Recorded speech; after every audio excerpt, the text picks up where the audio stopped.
Hello student, class 4, lesson 4, animal living and surviving. So let's start the polar region. Animals such as a polar bear, seal, walrus and penguins are adapt to live in freezing condition of the polar region. Animal for example polar bear, seal, walrus and penguins जो हैं उनका adoption कैसा होता है, वो freezing condition में रहते हैं like polar region side. So these animal have develop the following adaption to survive there. तो इन एनिमल्स के पास में कुछ खास ऐसे फीचर्स होते हैं जो अपने अंदर डेवलप करते हैं ये, जैसे कि they have a thick layer of fat called blubber under their skin to keep their body warm. इनकी जो स्किन होती है उसके ऊपर एक थिक लेयर होती है, फैट की लेयर होती है, उसको हम ब्लबर बोलते हैं, जो इनकी बॉडी को गर्म रखने का काम करती है. So they keep to their skin warm. In addition it also serve as a source of energy during winter. साथ ही साथ ये विंटर में इनकी बॉडी को एनर्जी भी प्रोवाइड करवाती है. They have thick fur on their body which keep their body warm and protect them from very harsh cold climate. साथ ही साथ इनकी बॉडी के ऊपर फर भी होते हैं जो उनको हेल्प करते हैं इनकी बॉडी को सर्दियों में या बहुत एक्सट्रीम कोल्ड क्लाइमेट में किसी भी प्रकार की मतलब दुर्घटना से बचाते हैं इनको कुल. So come to the next point, aquatic animal. Aquatic animal that live in water are known as aquatic animal. ऐसे जानवर जो पानी में रहते हैं. Sea turtle, crab, octopus and fish are some of the example of aquatic animal. कुछ examples हैं.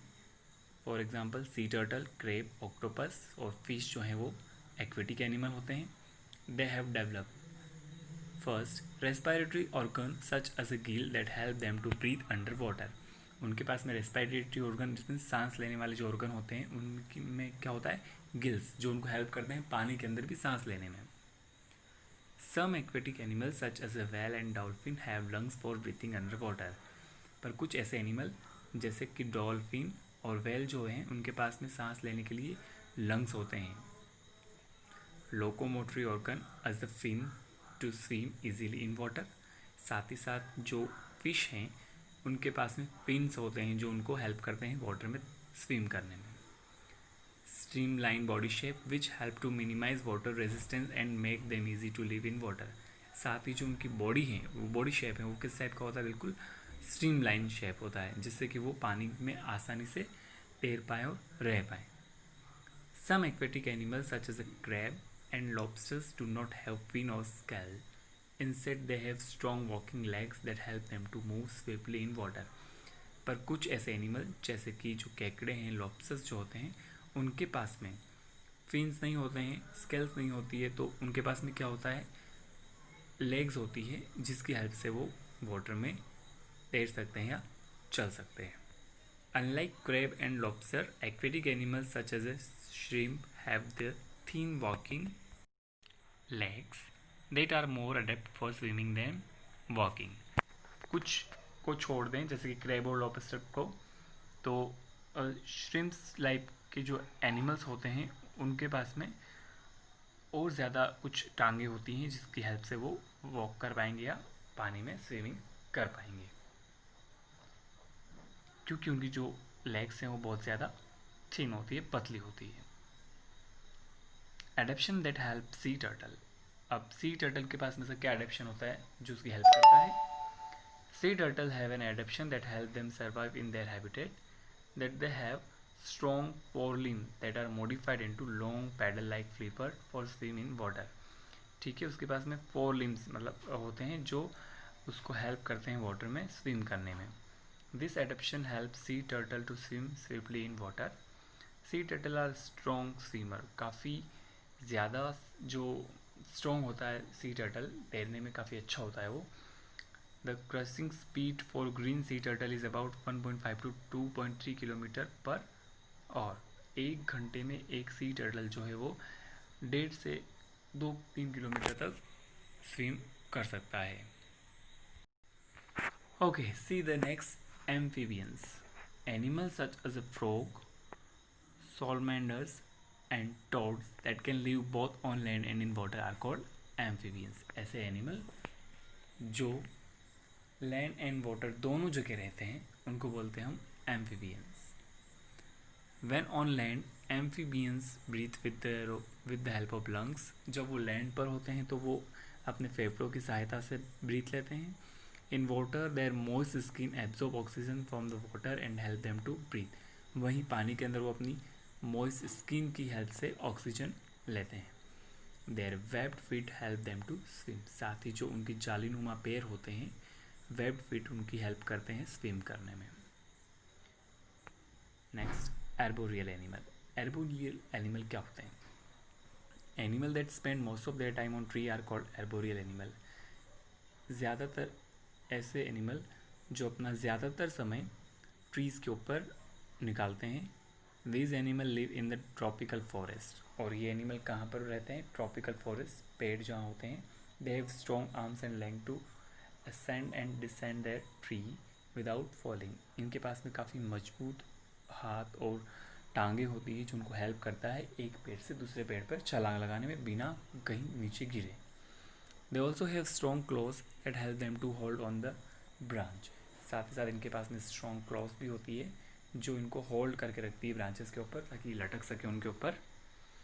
Some monkeys such as the spider monkey have a very long tail. कुछ ऐसे मंकी जो जिनकी काफ़ी लंबी पूंछ होती है. They use it a fifth limb to hold on to branches while swinging from one tree to another. तो वो जो है वो अपनी फिफ्थ लिम्ब यूज़ करता है एज ए टेल को ताकि वो एक पेड़ से दूसरे पेड़ पर जंप कर पाए. Orangutans spend a greater part of their life on tree. They also have very long arms. वहीं जो orangutans हैं वो भी अपनी लाइफ का ज़्यादातर समय पेड़ों पर ही निकालता है. उसके पास भी काफ़ी लॉन्ग और स्ट्रॉन्ग आर्म्स होते हैं. Okay, come to the next, aerial animal. Animals such as birds and bats that can fly are called aerial animal. Animal जैसे कि पक्षी, चमगादड़ जो उड़ते हैं उनको बोलते हैं हम aerial animal. The bodies of bird are well adapt for flying. Birds हैं उनकी जो बॉडी है वो ऐसे ही डेवलप हुई होती है जिसकी वजह से वो हेल्प से फ्लाई कर पाए. जैसे कि they have wing to fly, उनके पास में पंख होते हैं उड़ने के लिए. Hollow bones make their body light and help them to fly. साथ ही साथ उनके जो बोन्स हैं वो बिल्कुल उनमें होल्स होते हैं, खाली होते हैं जिसकी हेल्प से वो मदद से उड़ पाएँ वो. Their tail help them to change direction while flying. साथ ही जो उनकी पूंछ है, टेल है, वो उनको हेल्प करती है डायरेक्शन चेंज करने में उड़ते समय. Feather on the body keep them warm. और साथ ही साथ उनकी बॉडी के ऊपर जो फीदर होते हैं, फर होते हैं, वो हेल्प करते हैं उनकी बॉडी को वार्म रखने में. A bat does not have any feather on it's wing. चमगादड़ जो होता है, बैट जो होता है, उसकी विंग्स पर कोई भी फेदर्स नहीं होते हैं. Their wing are made of thin layer of skin. उसके जो पंख हैं वो एक थिन, काफ़ी पतली परत होती है उसकी स्किन की. These are stretches across the arms and finger like cloth in an umbrella. तो वो क्या होता है, उसकी स्ट्रेचेस कर लेता है, मतलब उसको खुद से उन पंखों से वो ढक लेता है अपनी फिंगर्स और आर्म्स को, जैसे कि जो छाता होता है वैसे ही. So it also has a very long finger. और साथ ही साथ उनकी जो फिंगर होती है वो भी काफ़ी लंबी होती है. This adaptive feature help to bat to fly. और यही एडेप्टिव फीचर जो है बैट को हेल्प करते हैं फ्लाई करने में. तो ये बात की हमने अभी एरियल एनिमल की. Now come to the checkpoint. अब तक हमने जितना चैप्टर पढ़ा है उसी में से कुछ क्वेश्चंस हैं, उनके आंसर्स आपको देने हैं. So try it. Choose the correct option.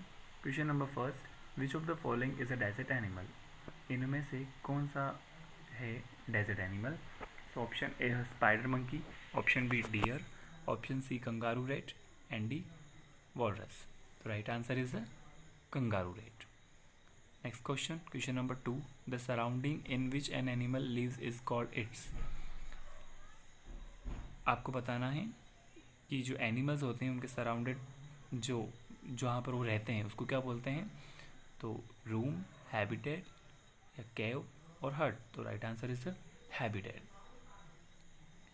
C the next question, which of the following feature is absent in animal living in polar region. इनमें से कौन सा फीचर नहीं होता है पोलर बियर में रहने वाले एनिमल्स के पास? तो ऑप्शन है थिक फर, हम्प, ब्लबर और ऑल ऑफ दिस। तो ब्लबर तो होता है उनके पास में, थिक फर भी होते हैं, उनके पास में क्या नहीं होता है? हम्प, क्योंकि हम्प जो है वो कैमल के पास होता है। तो right answer is hump. Hump जो है वो वाला फीचर पोलर बियर वाले एनिमल्स के पास में नहीं होता है।